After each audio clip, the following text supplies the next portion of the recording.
Nothing, Charlie. What's a condo with you?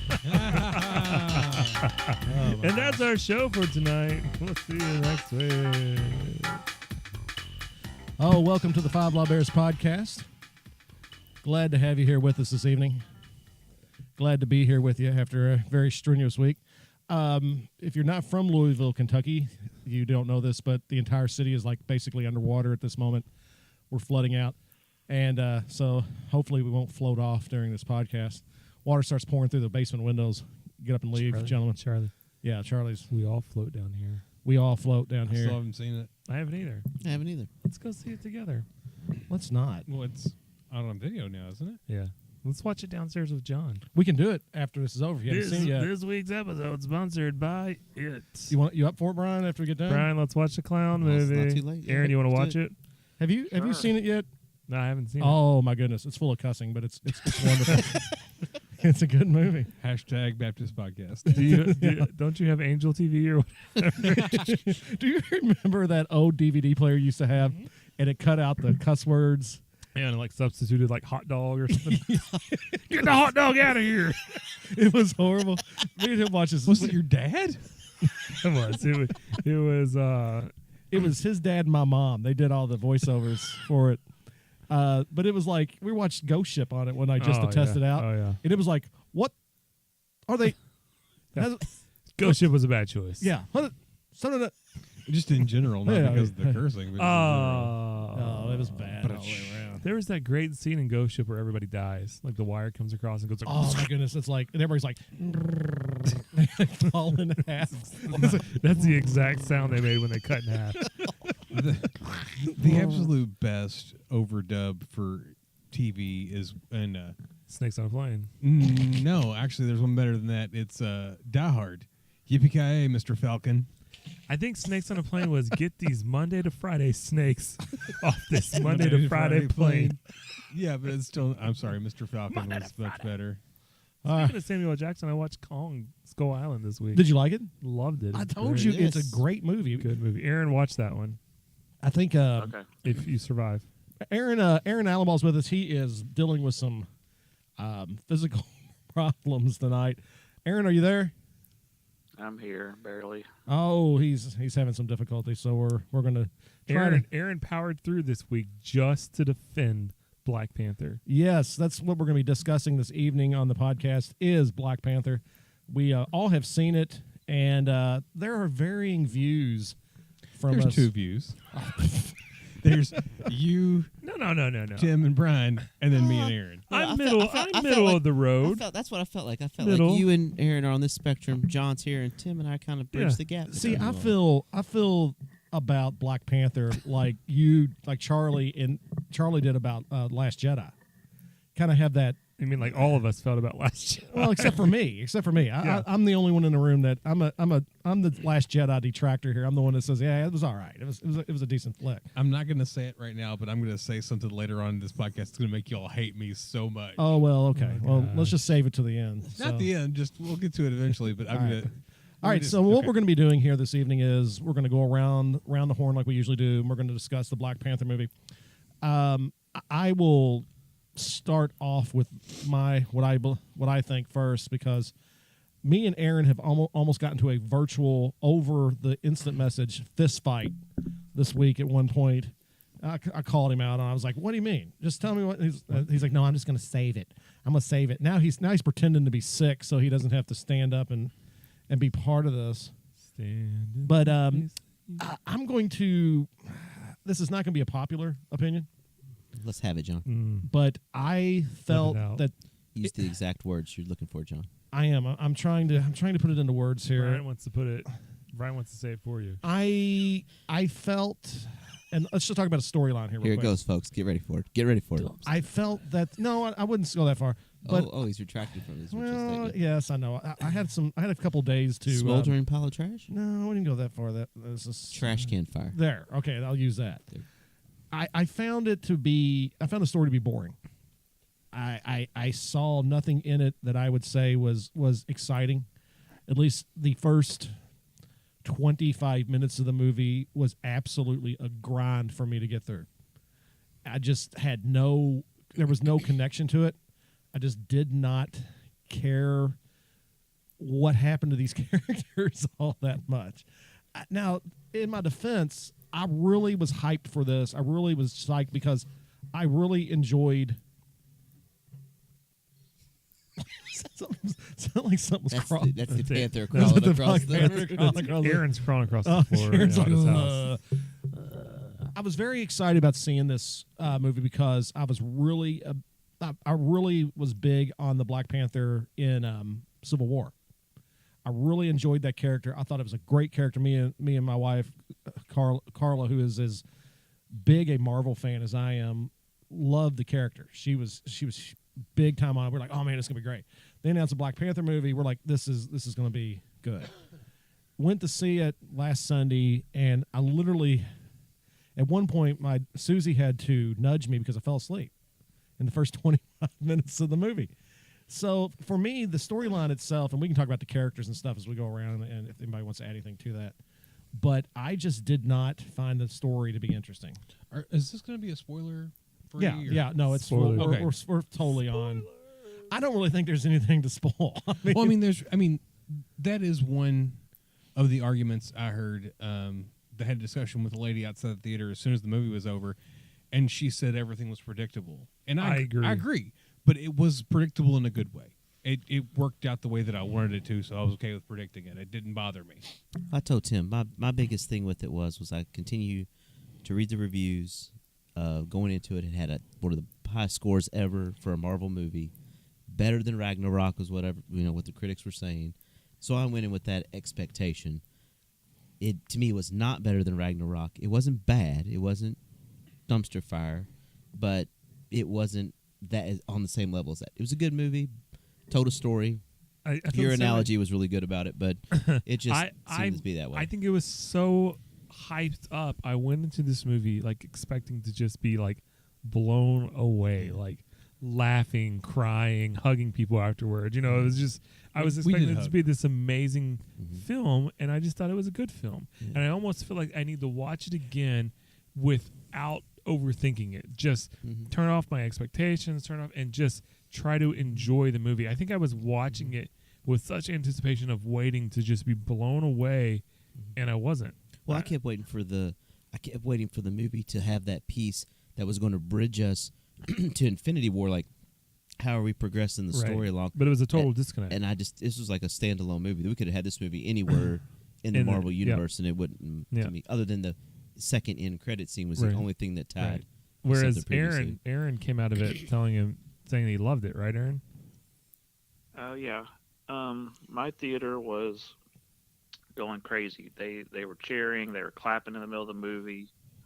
It was just chaos. They were all into it. Good chaos. It was great.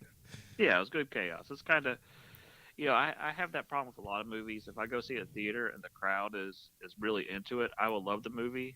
And then if I watch it 3 months later, I'll go, oh, this was terrible. What was I thinking? But it's because, it's the experience. People are just going crazy. So, but that being said, I thought that it was a really good movie, really good story, good message, great characters, funny jokes, action. It was everything I wanted, And I'm not a huge Black Panther fan at all, but I really enjoyed this film. I just felt it was so predictable to me. I don't know. I felt like it tried way too hard, and I got really distracted by the CGI several times. Like, I thought the CGI was not good. The one scene that bothered me on the CGI, and I think that's one of the problems I was having, I couldn't quite put my finger on it that day, but me and you had talked about it later on that evening on the instant message, was there's a scene where he is going to take the throne, and they have them all standing out on the waterfall, and they pan up and they show everybody standing on the ledges, and the CGI got almost like it got blurry. Yeah, and it didn't look. It looked like it was copy and pasted over and over and over all the way up, and that was just kind of like, okay, that looks really. And I thought cheap. I thought the war rhinos looked awful at times. Like they just come. Go ahead, Aaron. The part where they're on the ledge, all I kept thinking was, how did all those people get up there? There was caves. Apparently, Aaron. there's caves. Caves, Apparently, there's Aaron. caves. Well, I mean, I saw some caves, but then some people were just out, just saw these little ledges. I was like, what is going on? I felt if there was, once I woke up and got to actually watching the movie, I felt that if there was a superhero cliche, they hit it. Yes. They absolutely hit every superhero cliche in it all together. And we've talked about this before on about Star Wars: The Last Jedi, but I just didn't feel like, and this is just my view. I mean, I know Charlie and Aaron feel differently about this, but we talked about how in Star Wars they didn't take a lot of risks, with the characters, and I felt like they played this one safe. I mean, it just seemed like it was like, okay, let's put this out, let's get it out. It's going to be a great movie. Everybody will love it, and here we go. But it didn't really, to me. I guess maybe I'm missing the point. Maybe I'm not getting it, but I didn't see where it was all that like edgy. It didn't have any type of. I didn't really feel like it pushed anything forward. It was not revolutionary to me at all. It just felt like another superhero movie. One of the things I liked about it, though, is that it was a standalone superhero film. And this is not the thing I'm going to say you guys are going to hate me for, but this is another one. I'm almost. This to is the number point- one. This is one of 47. I'm not that I'm like necessarily tired of the MCU films all being connected, but it's just like, okay, let's see, when does Captain America show up, and when does Ant-Man show up, and when does Hulk bust through the wall, and those things are all awesome. But I liked having a film that was just a standalone Marvel movie. I liked it to the point of I felt like I did when I watched Iron Man for the first time in the theater. It's something new Is that I that hadn't the seen. part where we're supposed to hate you? That's one of them. Okay, yeah. But okay, ding, you're right. I'm not saying it's. I mean, it's not as good as Iron Man, but I felt the same way I did when I watched Iron Man the first time. It's something I hadn't seen before. It's a standard superhero film, quote unquote, but it was fun. It was full of laughs. I mean, they weren't. It was no Drax making sarcasm jokes the whole freaking movie, but it was. I liked what it was. I liked what they set out to do, and I liked the fact that I didn't have to sit there and think, okay, Bruce Banner's going to show up now. Like I said, I don't think every MCU film should be leading up to the next collaborative film. For me, like I relate it back to Captain America: First Avenger. Like, I thought Captain America was a good movie, not a great movie, but it had a story to tell. It needed to tell. It was predictable and everything. To me, that was Black Panther. I thought it was very much just like Captain America. Just I came into it with much higher expectations. Captain America's a little slow at times. So was Black Panther. He's this hero that has to learn a lesson along the way. It just, to me, it felt like the first type Captain America Marvel movie. So a good movie, but not anything that I'm just like dying and clamoring to see again. Brian, what do you? And I agree. Oh. I agree with Charlie that it was nice to see a different part of the Marvel universe. It was like, world building. Hey, New York's fun, but here's this whole other section, this whole other world, and that was a lot of fun to see. Brian, what was your thoughts on it? I mean, I from the previews and the trailers, I thought it was going to be just something completely amazing, and it was good. The story was, like you all have said, is predictable. I think for me, it's not necessarily that I'm waiting for a character to show up or something like that, but I feel like we've been building now for almost 10 years to Infinity War. This is the last one we're going to get before Infinity War, and basically we could have taken this film and we could have put it almost anywhere else in the time span, and it would have fit fine, and it would have been okay. I was just expecting to hear something about the Soul Stone, or Wakanda's got the last Infinity piece. I mean, something, not necessarily a character, but just some tie-in to get us hyped up for.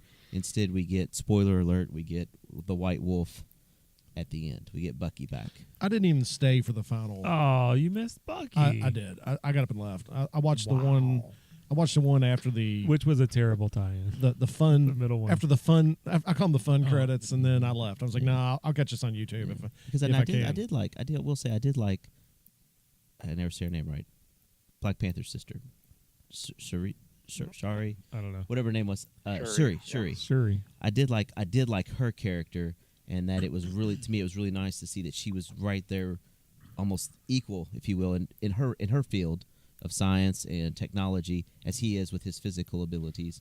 And she was coming up with all these things, especially since it seems as though she's fixed Bucky, and then she fixed the gentleman from Agent Ross. Agent Ross. Yeah. Bilbo. Yeah. The two Tolkien. I heard that. in the movie's defense on my part, talking about like her fixing Bucky, fixing the agent. Mm-hmm. The first scene where they're flying back and they cut through the invisible force field and you see Yeah. Wakanda for the first time. Yeah. I thought, oh man, yeah, okay, now I cool. can get into it. Yeah. Because it looked Now we're here, it looks yeah. serious. I mean, it was almost to me, it was almost a throwback to like the first Thor movie when you first see Asgard. Yeah. Yeah. When they bring it in, I thought, oh man, this is it. I mean, this is where we're going because the technology was great. Yeah. The ideal of the technology, which I've never had a problem with in any of these movies, because I mean that's what I want to go see in a superhero movie. I want to see this Futuristic out of the world. world type stuff. Her character, the Q character, was a James Bond Q, which is what it was. And I mean, I even read an article last week after I saw it that even said that was a tribute to the James Bond series yeah. of spy Oh, movies. that was very, very much James. Which Bond. is- when they're testing out the suits and all that. Yeah, and- which is totally yeah. cool Yeah. with me. I mean, that was totally cool. I think the thing with me was as I kind of waned up and down throughout the movie a little bit until I finally it fell off the rail for me, because the first little bit of it is kind of, oh gosh, can we please get to something worth watching? And then we go to the Wakanda thing, and you got the technology, and you have never seen this world before, and it's all, oh man, this is cool. and then it gets bogged down. And then they go away from that and they bring in what is possibly, in my book, what probably could have been one of the, and I know that people are saying it is, but for me, what could have been one of the best bad guys or best villains in the MCU, Killmonger. And it just feels like to me that they didn't do enough with that. I do agree with you on that. That character, the lead up of the storyline, that whole beginning sequence where it shows basically where he's going to come in, and about T'Chaka's brother, Randall from This Is Us. That was wonderful, and we got this so much. This is where we're going with Killmonger. This is what he's going to be, and then it's like, okay, we get what, max 30 minutes of him in the whole film. Maybe. I really feel like the movie, though it was slow paced at times, it's like, here are these 5 points we've got to get to, and we're gonna rush to these points at times, even if it sacrifices the quality of our characters at times. Well, If that makes sense, like I feel like the Killmonger reveal, like, happened so quick, and then it was done and over with. Like, I don't know how to really explain that, but I see. I know what you're. Yeah, I'm having a hard time to find the words to describe it too. But it's like, okay, we see him. He's with Claw. Something's going on there. Something's going on there. Something's going on there. Boom! Here he is. This is another rivals of the throne of Wakanda. This is who he is, and then he's going to come in and wreak havoc on Wakanda. He's going to burn stuff. He's going to treat people disrespectfully, and then he's going to die. And I don't like how it was like. He's in the first 20 minutes, he's still in the artifact from the museum. Right. Then he's not there hardly any more of the film, and then he pops up in spoiler alert, and he kills Claw. Well, he pops up and gets Claw out of prison or out of that, and that's another thing too. You said one of the best villains. I thought you were going to say Claw. Yeah, Claw would have been an fantastic. amazing villain. Now, don't get me wrong. I think that the reason they killed him off made perfect sense. Right. If you're trying to get into a country that doesn't exist, and the gatekeeper wants this man dead, that's the only way to get in. I didn't have any problem with that. I don't have a problem with it, but I still wish they could have found a different way, because Claw would have. He was such a fun villain. I Right. mean, one Oh, of you my got your favorite mixtape part- coming out? one of Yeah. my favorite- that's one of my favorite parts of the film. Oh yeah, you want the SoundCloud link? Kind of off topic. Apparently, there's a big push for Marvel to release the SoundCloud link, like to get Andy Serkis to put out a That's awesome. couple That's rap awesome. tracks. I'm hoping it shows up on the DVD or on the digital release. But That'd be yeah, awesome. yeah, Killmonger could have been so great. Claw could have been so much more great. But yeah, they had things they had to get to, and I understand because it was an origin story that did more than just give you the origin of the character. It gave you the origin of the country and the people and everything about it. But yeah, Killmonger is the villain that could have been so great in 25, 30 minutes of the film, and I'm here, I'm doing this, I'm angry, I'm going to kill you all, I'm dead now. Yeah. And that was one of the letdowns for me of the film. Not enough to not make me to make me dislike it, but it could have been so much more. If you're going to bring in an actor with the abilities that Michael B. Jordan. Michael B. Jordan has, and he's proved that. I mean, even in the ill-fated Fantastic. Sorry, I can't talk. Fantastic Four that he was in, he was actually the bright spot in that movie. There's not been a thing I've seen him in where he's not. Yeah, been good. he's an absolutely amazing actor. But they once again they go through this thing where they totally underutilize the bad guy, and they could have made him so much more violent. I thought he started off really interesting when he's at the museum, and he's playing that part, and he gets the dinosaur mask, and he does all that, and then he just turns cliche to me. Exactly, he goes from multi-dimensional to two-dimensional. See, I would have liked to seen him do more with the mask. I felt like The the whole movie get-up. would have been better if the main villain was Claw, and he's kind of the side villain, and at the very end, boom, it's the reveal, it's his cousin. I hadn't thought about that, but you're right. I feel like that would have been, because to me, the quick reveal and everything, I felt like it just, like I said, it was, there were points of his character that they had to get to, so they rushed all through his development into how, this is the cousin, and then they rushed all the way that he overthrows it, and then they rushed it all the way that he's going to overthrow the world and for social injustice, and then he's dead. Like, it's just like, I felt like he had so much potential and Claw had so much potential, but I don't know. Brian, what's your take on Deathmonger or Killmonger? I'm sorry. Yeah, no, I mean, I for me it was one of the, I don't want to say letdowns, but I kind of felt like he was going to be this great rival. I mean, he had been, it was interesting to me that the Black Panther, of course, has been trained in Wakanda through years and years and years, and here's Killmonger, who's been trained by the SEALs team and all these other groups, and yet all of a sudden he comes in there and completely obliterates the Black Panther to start with. And I get he didn't have his special mojo juice or whatever it's called, but I just felt like when he threw him Captain off, America juice. yeah, Captain America juice. When he threw him off the cliff though, and then it's like, oh yeah, a fisherman finds him and we've put him on ice. Really? Like, I mean, that part disappointed me. I'm with you guys. I did think, like, when they were at the museum, I was like, oh, not only is Killmonger like this amazing warrior, educated, but he's a master of artifacts. He knows all these things. Like, no, that's really a Wakanda, axe or whatever Aaron, it was. Were you But gonna say something? I was just gonna talk about Claw for a second. I know the Marvel movies don't like bringing people back from the dead. We really haven't seen that, but I don't think they're done with Claw, because if you know the comic books, he becomes a being of pure sound from the vibranium, and he becomes like immortal, and he has like a robotic body and stuff. And you don't hire Andy Serkis unless you're gonna do motion capture at some point. Oh, that's true. Yeah. So it may not be the next movie, but I think by part 3 of Black Panther, Claw will probably be back in some shape form. If he's not, I'm disappointed. I just don't think he's done with I just don't think they're done with the character. Well, talking predictability on it for me was when they had the first rival to the throne. Anybody who wants to come up and try to take it, and he saved the what was their names? the 8-man. Yeah, saved their chief's life. Jabari. Yeah. Yeah. As soon as they did that, I thought he's going to save Black Panther. They're gonna go. yeah. They're gonna go Fast and Furious. Yeah, it's going to be absolutely in some way, shape, or form. But that's He's also going to save part, his though. life. That's all there But is. see, that was one of the parts too that, like, toward the end there, right? They have all of this internal fighting now, but yet again, in Infinity War, it looks like the entire country of Wakanda is running out to fight with the Avengers. So, what is going to unify them together other than is now You the want to Black talk Panther? about I mean, predictability, John? I knew as soon as he went and saw him, and they're like, "We want your army to help you," and he's like, "No, you knew they were coming to save him. They were going to be there As soon as the eventually. war rhinos showed up, you're like, okay, when's the other people going to show Hey, up? man. Because they're coming. And they were totally cool. Yeah. I was totally.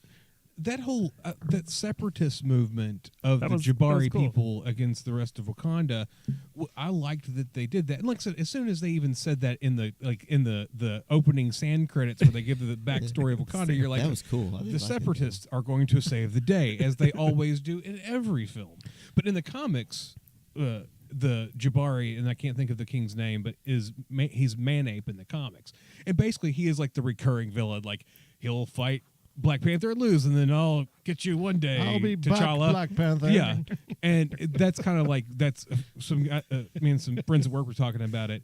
That eventually he's gonna have to come back and be the villain, because that's the way it is in the comics. They fight their friends. They fight their friends. They fight their friends. It's been that way since the beginning of the comic. But They're kind of. It's kind of the other side of the coin from Thor and Loki. Yeah. Except it's just the characters were great, and that's the whole thing. Me and Carla were talking about it. And M'Baku. me and a coworker at school were talking about it. And he's a big Marvel guy, and I told him, I said, it's not the characters in the film, it's not the actors. They're all great, but the thing about it is that it's just the story was not incredibly. Hold on, Okay, so let's go there. All right, as I was saying, the storyline The story sucked. after Tim destroyed the I camera. destroyed it. Let John make his point. Well, here's my Jonathan. point: is that the characters are really good. I liked all the characters. I thought the acting was great. Yeah, there was nothing wrong with any of that stuff. But then the story to me was such a letdown. That was the part that really struck me. Is not anything to do with any characters. I love and going to Charlie's point, I didn't even care if they had a MCU reference in it. Whatever, it doesn't matter to me. It didn't have to have that to make it a good movie.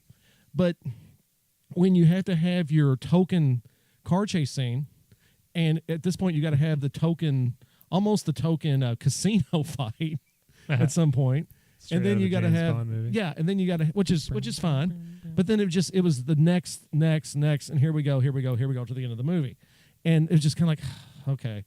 And I know I'm a big huge fan of Ragnarok. I've watched it twice since it's come out on the streaming service. But I never got that feeling in that movie. It was such a well plotted movie, and you knew what was going to happen here or there. I mean, they're all got that kind of plot points they've got to hit. But there were certain things even in Ragnarok though that I never saw coming until they happened.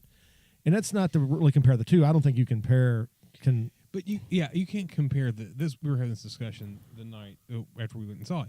You can't compare it to Ragnarok, and the reason being is because they're two different types of films. Ragnarok is a fantasy science fiction film. This is a action film that happens to have superhero characters, like we've all said. Now, it's very James Bond like. Here's the thing that's going to make you all hate me. I think one of the reasons I really enjoyed it is that I'm scared. it's the Batman film I never got. Oh, The only one of the three Nolan-verse films. Let me explain. No, hang on. Let me explain. I'm absorbing. I'm absorbing this. The only Nolan-verse Batman film I liked was Batman Begins because it was fun and energetic.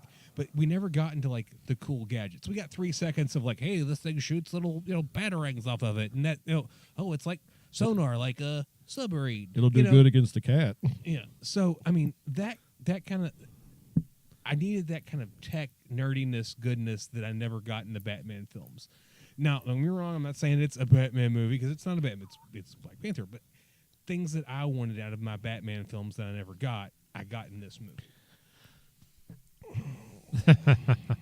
It's okay. So- it's okay. Like I said, Aaron. yes, Aaron, Aaron. please tell your story now that they're wanting to kill me. Okay. So last week I was in a weird place. Texas. Yeah, Texas.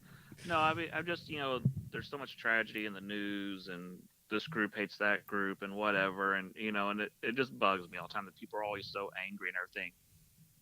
And I'm always like, well, how can we fix the world? You can't. But when I saw this movie, and you have two opposing viewpoints in the movie. You have Killmonger, who he grew up during the LA riots. He lost his father. He blames the rest of the world for what's happened to him. He blames Wakanda for, you guys had the power to fix this and you didn't. You do nothing. You sit here and hide. Meanwhile, all this horrible stuff is happening to our people. So you have, and he's wanting a revolution. He feels that he's entitled to the throne. And then you have Black Panther's viewpoint is, hey, we're going to take care of Wakanda. And that's what matters is Wakanda. We're going to, stay out of it, let the rest of the world handle their situation. But at the end, they kind of come to a middle ground, is that, no, Wakanda can't stay on the sidelines. It has to, help the world. And I thought these were great messages that, that anger, that sense of entitlement, all that stuff, it doesn't work. And when you have the ability to help and you don't, that doesn't work either. It has to be kind of a middle ground. So you feel like they both realized at the end that both of their viewpoints were wrong. Right. Yeah. And here's the biggest spoiler of the night. Okay, this is a huge spoiler. I'm not black. I'm a white guy. But I could just imagine Aaron. that. Oh, hold on. I'm not gonna. I've seen, I've watched a lot of YouTube videos. I've talked to a lot of people, and they, people have just gotten so excited about this movie. Here's a hero I can relate to finally, and then they're hearing this message that we all have to work together and stuff, and I think it's great. So that's why I think it's a great movie. I think it has a great message, and some things are just not, aren't for you. That's cool. If it wasn't for the Christmas episode you were here, the audience probably did think you were. Oh my gosh! I'm glad you Wow. cleared that up for us. Thank you, Aaron. I know, it's a huge spoiler. Okay. You said I watched a lot of YouTube videos. I didn't know where you were going after that, and I was scared. I was so scared.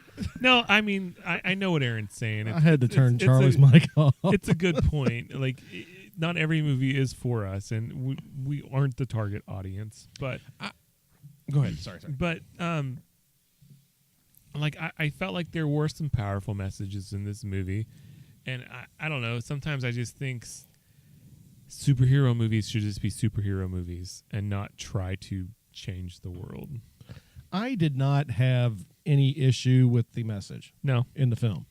I just my issue was with how they got from point A to point B of getting to the issue. Yeah. And I was cool with the issue. The thing about it is even with what Killmonger was doing in the movie and what he said he wanted to do, I want to give all this material to our War dogs. To our people and Yeah. let them take over. Okay, I'm down with that. That was cool. I mean, that's a good villainous plot if you want to go that far. And I didn't have any issue with that at all. My big issue, and it still remains, the story. The storyline is what my big problem with this movie was. Not any of the characters, not the acting. You cannot get better than Forrest Whitaker in it. I mean, he's amazing in everything I've ever seen him in. And Ghost Dog with the Samurai. yeah, But like to just barely touch back on to what Aaron's point and everything and the message, I thought, like, I don't have a problem with it. I thought it was, the message was needed and everything. I have the same problem with this movie as I did with Wonder Woman. Like, Wonder Woman was great for several reasons, and there were several reasons I didn't like it. But like the problem I had with Wonder Woman is like it almost at times was like it had to hit you over the head with women are also powerful. Like I don't always need to be that led to a point and like smacked over the head with it. I like it to be subtle at times, but I also understand that for some of the crowd, it has to be hit you over the head with it. And I felt like this movie at times was like, we have to pound you over the head of the social injustice out there in the world, like instead of just subtly alluding to it. And I thought his last message before he died about, I'd rather be like my ancestors than died and than to be to not Death be is better free. than bondage. Yeah. Or whatever, however he worded it. Like I thought that would have been so much more powerful if it didn't have to smack you over the head the rest of the movie. Like I don't know. That's just me though. Like sometimes I enjoy the more subtle part of that, and at times with this movie and one like I felt like it drove the point home so hard that it was just like, okay, I get it. See, I kind of not to just be curmudgeonly, but I think that it was just part of the story. I don't think it was like, hey guys, we're gonna pound this through. I know, but I think it is a common social issue right now. It's something Sure. they want to address, not to let you people need to know what's going on. I don't think that's it. I think it's just part of the plot. I don't think it was necessarily hammered over the head. I think it was just part of the plot. See, I Kind of think, like to me, kinda like kept with Civil War. It's part of that plot was you can't really trust your friends. You can't trust anybody. You gotta and sometimes you're going to argue with your friends, and you're going to have even the people that you thought were family don't consider you to be the family. That was part of. So I kind of see the same thing that plot of Civil War and this plot of this it's just part of the plot. It's not necessarily they want to make sure we hear it all. It's just And I think for me, the thing about it was what you're talking about, that last line, the power of that last line would have been, for me personally, would have been more powerful if the story had pushed Killmonger in a way to where you really felt that he was evil. I didn't really, to me, it just kind of like, okay, here he goes. It's another bad guy in the movie. And then at the end, you go through all this, and he's a completely train wreck of a villain, in what he's wanting to accomplish. And they alluded to that. There's nothing wrong with the plot of what he was wanting to do, but to me, they didn't push the I don't want to say the insanity of him, but just that overall evil.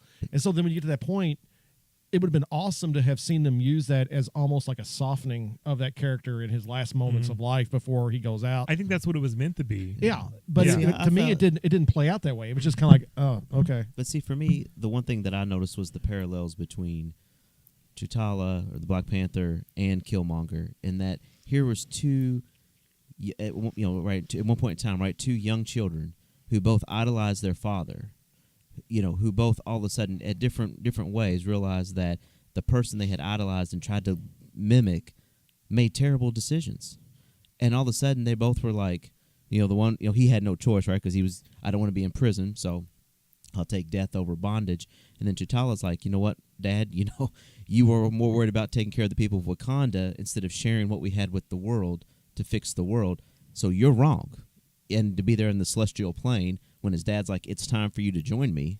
And he's like, no, it's not time, because I got to go fix what you screwed up, basically. And again, to see him even from Civil War, where, he's basically telling, was it Captain America, like, I'm going after your boy Bucky because I'm going to rip his head off, and because he killed my dad, who's my idol, to now all of a sudden it's like, man, my dad wasn't as great a guy as I thought he was, and so now I'm going to right the wrongs of the previous generation. That was a real interesting dichotomy, between the two sides of that. Right, like that's like a reason I think like I need to see it again at dropping all my expectations and just trying to enjoy the movie for what it was. Because I feel like I came in expecting one type of movie and it turned out to be another type of movie, and I think maybe that really threw off my line of thinking and expectations from it. I'm with you on that, maybe a little bit more. I mean, I had come in this evening and had been waiting all week to bust Aaron wide open on it and take his gallbladder. Yeah, Take his gallbladder out for him. I was going to shove my hand right through his belly button and pull his gallbladder like out, Indiana Jones, and show it to him. And I didn't get that chance because I have to admit that I'm with Tim on this. Maybe seeing it again, maybe lowering. And when I say lowering that expectation, I'm not talking about the quality of the movie. I'm just talking, I was not ready for what I saw. And I'm not talking about any type of I'm not talking messages or anything like that. I didn't go in to see Black Panther just for the sake of seeing Black Panther. I went in with other expectations of the Marvel Universe. Universe. Exactly. Instead, I should have just been like, this is a Black Panther movie, and that's what I'm going to go watch. And I would have been like, man, that was great. So I'd like to revisit it when it comes out on streaming and see it again, just to see what my opinion would be of it now that I've seen it once. And maybe I can stay awake for the first 15 minutes of it this time around. But so I just go ahead, add Aaron. one point real quick. Yeah. There was one problem I had with the movie, and that was during the final battle when, I guess right before the War Rhinos showed up, where everybody had their energy shields out in the field. I thought, oh my God, this is Phantom Menace. Yeah, it did look like that. I didn't catch that. I didn't think the same thing. But if I had one complaint about the film, it was just how distracting his dad's fake eye was on the celestial. I was like, that thing's not even blinking. It was freaking me out. I'm going to lose my eye next week. Yeah. Total Godsmack. Well, being that I'm the complete detractor for the movie in it, I would say that if I had one good thing I could say about it, it was the acting. I liked them all. I liked every character in it. I think I was just very disappointed because I really am jazzed. Even everybody in it I liked. I mean, there's nobody in that movie that was not somebody that I had seen in something else and really enjoyed. But the story, and not necessarily the whole plot, but the story, the way they got from point A to point B. Pacing. The pacing, Yep. yes. The pacing was absolutely not what I was expecting. and did not like it. So Well, another thing that really struck me was his friend Wakabi, the guy that was like the gatekeeper. Like, he was at the start of the film looked like he was very dedicated to Black Panther, and they tried to really sell that side of he lost his parents because of Claw and what he did, and it's like he went from I'm all about I'm going to give you my life I will kill you. I am here back to back, and I'm with this dude now because he brought Claw like that quickly. Like I felt was it because he brought Claw, or because he brought Claw and also let them know that they left him, that he is heir to the throne? No, he is heir to challenge the king, and he was left behind. I thought it was both things. Because he made a point in saying, you let him slip through your hands again, just like your dad did, because like you had the chance to kill him. And so he made a point of making known that he was upset about that, and he was going to do something himself about it. Right, and so then they bring in Claw and he kills him, and I think, oh well, you did it, you finally did it, so I want to follow you. And I feel like that goes back to like, if they could have made Claw the main villain and then had that big reveal at the end, like Killmonger, at the very end, like Black Panther shows mercy again to Claw, and Killmonger shows up and kills him and reveals who he is, and that sets up the next Black Panther or something like that, with everybody seeing that this guy actually has the strength to do everything. Like, I feel like that would have been just a better pacing, and you could have taken time and set up a lot more characters and set up a lot more of that. I don't know. That's just me though. Any final thoughts? I don't think Killmonger's dead.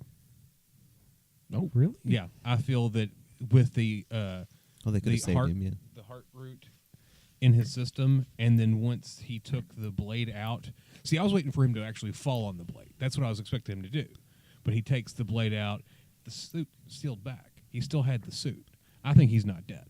I don't think he's going to be found by a fisherman and brought back to life. Oh, nice. I don't think he's going to die. I wonder. I think he's going to be in the. No, I think maybe He'll not be in the the thing, next Black Panther, but the third one I think will be. I wonder. Now here's a fan theory. Let's throw out a fan theory here since we're here. Since you brought that up, I didn't think about it. he's in Bucky's time pod. Wonder if that could have a tie-in to how Thanos gets into Wakanda to begin with. Now that would be cool. They brought him back and he opened the gate. I still think that there is a Infinity Stone Well, it in is. Wakanda. I mean, Even though they didn't tell us that in this film, every I think it is. every setup of the preview has them battling in Wakanda. Yeah, and why else would they come? Why else would they? Unless he needs vibranium. Well, I think the But- whole cause of vibranium being created is me from too. an Infinity I think Stone it's because buried in the deep heart in of the comet Wakanda or is whatever. the Soul Stone. The Soul Stone's the one that we're missing. All right. Well, we thank you for listening to us this evening. We do appreciate it. If you have not seen Black Panther, don't listen to us as far as making your decision on whether to go see or not. Listen to me and go watch. Yes, go Listen to Aaron and his gallbladder. Yes, Aaron, thank you for being on here tonight, Aaron. We know you're in considerable amounts of pain, and we want to thank everybody who continues to watch and listen to us, especially on Facebook and SoundCloud and YouTube. We do appreciate all that. And, whoa, I've lost my... Sorry, Brent. Sorry, Brent, for Black Panther. See you later, players. Yes, I was hoping we get it. Aaron, do the. I can't do that tonight. Too much pain. Have a good evening, and we'll see you next week. Good day, mates.